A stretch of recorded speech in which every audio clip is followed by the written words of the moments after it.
Gold കോസ്റ്റിൽ സ്റ്റേക്കേഷന് പോയപ്പോഴത്തെ ഒരു what 18 day കണ്ടാലോ? ബാ നോക്കാം. രാവിലെ തന്നെ ഞാൻ ദേ ഈ ഒരു ക്രെപ്പിൻ്റെ ഒരു ഇതാണ് കഴിച്ചോട്ടെ. ഇത് നമുക്ക് പാൻ കേക്കുമായിട്ട് റീപ്ലേസ് ചെയ്യാം, വലിയ കുഴപ്പമൊന്നുമില്ലായിരുന്നു. ഉച്ചയ്ക്ക് ഞങ്ങൾ തായാണ് ഓപ്റ്റ് ചെയ്തത്. ഞാൻ തായ് സ്റ്റൈൽ ചിക്കൻ ഫ്രൈഡ് റൈസും എൻ്റെ ഫ്രണ്ട് ഗ്രീൻ കറി ചിക്കൻ ഫ്രൈഡ് റൈസുമാണ് പറഞ്ഞത്. രണ്ടും നല്ലതായിരുന്നു. അത് കഴിഞ്ഞിട്ട് ഞങ്ങൾ ഈ ഫേമസ് ആയിട്ടുള്ള മാംഗോ സ്റ്റിക്കി റൈസ് പറഞ്ഞു കേട്ടോ. ഇത് പക്ഷേ ഒരു ആവറേജ് ആയിട്ട് എനിക്ക് തോന്നിയുള്ളൂ കേട്ടോ. മേ ബി ആ റെസ്റ്റോറൻറ്റിൽ വലിയ ഗുണമില്ലാഞ്ഞിട്ടായിരിക്കും. അത് കഴിഞ്ഞ് ഞങ്ങൾ വൈകിട്ട് പുറത്ത് പോയിട്ട് ഒരു നേപ്പാളീസ് റെസ്റ്റോറൻറ്റിലാണ് പോയത്.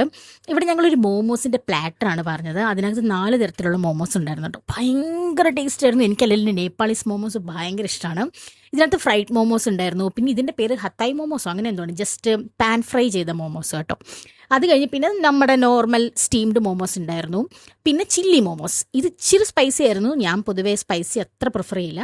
സ്പൈസി ഇഷ്ടമുള്ളവർക്ക് അടിപൊളി ഓപ്ഷൻ ആയിരുന്നു കേട്ടോ.